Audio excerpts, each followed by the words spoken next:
आकाशवाणी गोरखपुर से प्रादेशिक समाचार।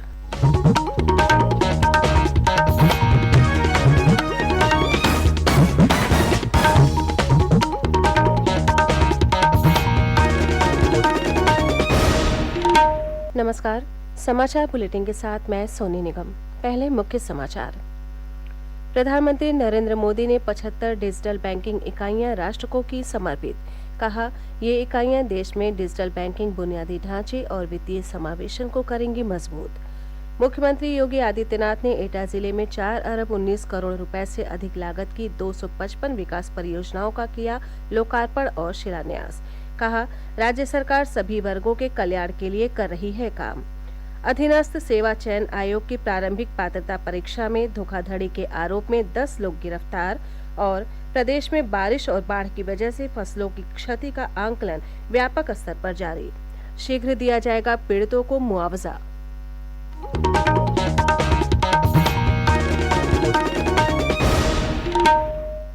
अब समाचार विस्तार से। प्रधानमंत्री नरेंद्र मोदी ने कल 75 डिजिटल बैंकिंग इकाइयां राष्ट्र को समर्पित की। देश के हर क्षेत्र में डिजिटल बैंकिंग सुविधा पहुंचाने के उद्देश्य से इनकी स्थापना की जा रही है। इस अवसर पर श्री मोदी ने कहा कि ये बैंकिंग इकाइयां डिजिटल सेवाओं को सशक्त बनाएंगी और देश को बैंकिंग का बेहतर बुनियादी ढांचा प्रदान करेंगी। उन्होंने कहा कि इससे बैंकिंग और वित्तीय प्रबंधन में सुधार होगा और पारदर्शिता तथा वित्तीय समावेशन को बढ़ावा मिलेगा। श्री मोदी ने कहा कि सरकार ने बैंकिंग सेवाओं का विस्तार किया है ताकि बैंकिंग सेवाएं देश के कोने कोने में पहुंच सके। हमारा संकल्प है व्यवस्थाओं में सुधार का, पारदर्शिता लाने का, आखिरी पंक्ति में खड़े व्यक्ति तक पहुंचने का। मेरा देश का सामान्य से सामान्य नागरिक अनुभव कर रहा है। अब बैंक खातों की वजह से हमने गरीबों को बहुत कम प्रीमियम पर बीमा की सुविधा दी। बैंक खातों की ताकत से जुड़ने के बाद गरीबों को बिना गारंटी लोन मिलने का रास्ता खुल गया। बैंक अकाउंट होने की वजह से गरीब लाभार्थियों तक सब्सिडी का पैसा सीधे उनके खाते में पहुंचा। प्रधानमंत्री ने कहा कि सरकार न्यूनतम डिजिटल बुनियादी ढांचे के साथ अधिकतम सेवाएं सुनिश्चित कर रही है। उन्होंने कहा कि नए भारत में बैंकिंग सेवाएं कागजी झंझटों से मुक्त तथा सभी के लिए आसानी से उपलब्ध होंगी। श्री मोदी ने कहा कि किसी देश की अर्थव्यवस्था उसकी बैंकिंग प्रणाली की मजबूती पर निर्भर करती है। उन्होंने कहा कि इसी मजबूती के कारण नए भारत की अर्थव्यवस्था सुदृढ़ बनी है। उन्होंने कहा कि आज पूरी दुनिया भारत के प्रत्यक्ष लाभ अंतरण और डिजिटल कौशल की सराहना कर रही है। उन्होंने कहा कि भारत डिजिटल करेंसी की ओर काफी तेजी से आगे बढ़ा है और डिजिटल लेन देन से देश की अर्थव्यवस्था को काफी फायदा हुआ है। भारत की इस डीबीटी और डिजिटल ताकत को आज पूरी दुनिया सराह रही है। हमें इसे आज एक ग्लोबल मॉडल के रूप में देखा जा रहा है। वर्ल्ड बैंक तो अब यहाँ तक कह रहा है कि भारत डिजिटाइजेशन के जरिए सामाजिक सुरक्षा निश्चित करने के मामले में लीडर बन चुका है। टेक्नोलॉजी वर्ल्ड के सफलतम लोग भी, टेक्नोलॉजी की दुनिया के जो महारथी हैं, वे लोग भी भारत की इस व्यवस्था की भरपूर सराहना कर रहे हैं। प्रधानमंत्री ने आज जिन 75 जिलों में डिजिटल बैंकिंग यूनिट राष्ट्र को समर्पित की हैं, उनमें वाराणसी और कानपुर देहात शामिल हैं। इसी क्रम में केंद्रीय संस्कृति और संसदीय कार्य राज्य मंत्री अर्जुन राम मेघवाल वाराणसी में बैंक ऑफ बड़ौदा की डिजिटल इकाई के शुभारंभ अवसर पर मौजूद रहे। इस अवसर पर डिजिटल बैंक का निरीक्षण करने के बाद उन्होंने कहा कि प्रधानमंत्री के डिजिटल इंडिया की सोच ने देश को नई दिशा दी है। यही वजह है कि भारत तकनीक के क्षेत्र में लगातार आगे बढ़ता जा रहा है।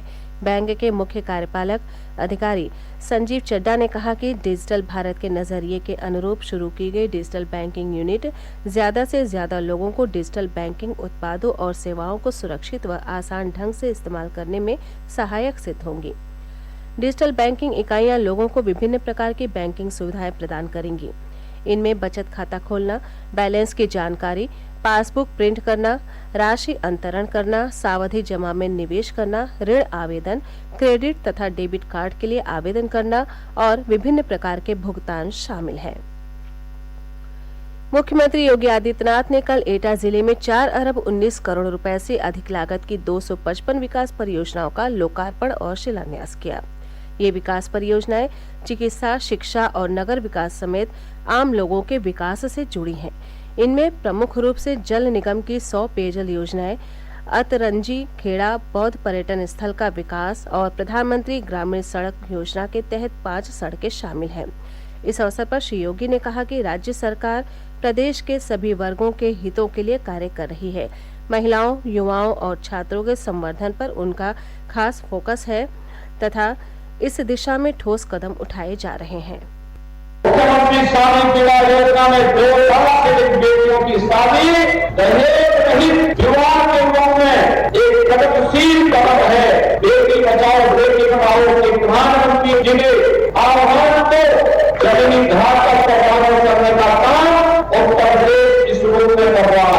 युवाओं को ऐसी कोचिंग संस्थाएं संचालित हो रही है जो उन्हें प्रतियोगी परीक्षाओं में सक्षम बनाने का काम करे और उत्तर प्रदेश का युवा आज जब नौकरी में जाएगा उसके साथ जाति, मत, मजहब, क्षेत्र, भाषा के आधार पर कोई भेदभाव नहीं होगा।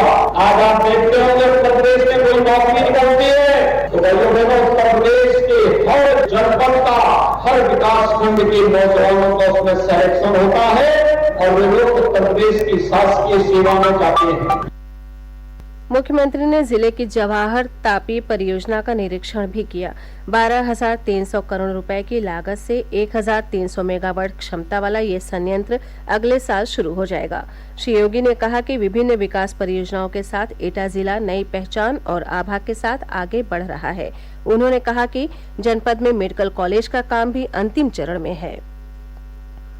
प्रादेशिक समाचार आप आकाशवाणी गोरखपुर से सुन रहे हैं। ये समाचार बुलेटिन हमारे YouTube channel AIR news Gorakhpur और ट्विटर हैंडल AIR News_GKP पर भी उपलब्ध है। उत्तर प्रदेश अधीनस्थ सेवा चयन आयोग प्रारंभिक पात्रता परीक्षा धांधली मामले में सालभर गिरोह के 10 लोगों को गिरफ्तार किया गया है। राज्य पुलिस के विशेष कार्यबल STF ने इस सिलसिले में कल 8 लोगों को गिरफ्तार किया था, जबकि अमेठी में 2 अन्य लोगों को स्थानीय पुलिस ने गिरफ्तार किया है। सालवर गैंग के सदस्यों पर आरोप है कि इन्होंने पैसे लेकर परीक्षा में अनुचित हस्तक्षेप किया। राज्य सरकार बारिश और बाढ़ की वजह से फसलों के नुकसान का व्यापक स्तर पर आंकलन करा रही है, ताकि किसानों को जल्द से जल्द क्षति का मुआवजा दिया जा सके। वहीं मुख्यमंत्री के निर्देश पर प्रदेश के मंत्री बाढ़ग्रस्त जिलों का भ्रमण कर स्थिति का जायजा ले रहे हैं। इसी क्रम में कल कैबिनेट मंत्री धर्मपाल सिंह ने रामपुर जिले का दौरा किया। इस दौरान श्री सिंह ने कहा कि मुख्यमंत्री के निर्देशानुसार भारी बारिश से जिन लोगों के आवास गिर गए हैं उन्हें आवास सुविधा उपलब्ध कराई जा रही है। इसके अलावा उन्होंने जल्द से जल्द नुकसान की क्षतिपूर्ति की जाएगी। श्री सिंह ने ये घोषणा भी की कि जिले के लालपुर डैम के पुल का निर्माण कार्य तेजी से कराया जाएगा और अगले साल के शुरू में ही इसे लोगों के लिए खोल दिया जाएगा। उधर प्रदेश के उद्यान राज्य मंत्री स्वतंत्र प्रभार दिनेश प्रताप सिंह ने बहराइच जिले के बाढ़ प्रभावित इलाकों का दौरा कर बाढ़ पीड़ितों से मुलाकात की। राष्ट्रीय स्वयंसेवक संघ की राष्ट्रीय कार्यकारिणी मंडल की 4 दिवसीय बैठक कल प्रयागराज में शुरू हुई। बैठक का शुभारंभ संघ प्रमुख मोहन भागवत ने किया। बैठक में समाजवादी पार्टी के संस्थापक मुलायम सिंह यादव, द्वारका पीठ के शंकराचार्य स्वामी स्वरूपानंद सहित कई दिवंगत हस्तियों को श्रद्धांजलि दी गई। केंद्रीय वाणिज्य उद्योग राज्य मंत्री और स्थानीय सांसद अनुप्रिया पटेल ने कल मिर्जापुर के मंडलीय जिला चिकित्सालय में डेंगू प्रभावित रोगियों से मुलाकात की और उनका हालचाल जाना। इस दौरान श्रीमती पटेल ने मुख्य चिकित्साधिकारी को निर्देश दिए कि वो ऐसी जगहों को चिन्हित करें जहां से डेंगू प्रभावित लोग आ रहे हैं। इसके अलावा जिले भर में फॉगिंग कराई जाए और लोगों को डेंगू के लक्षण तथा बचाव के प्रति जागरूक किया जाए।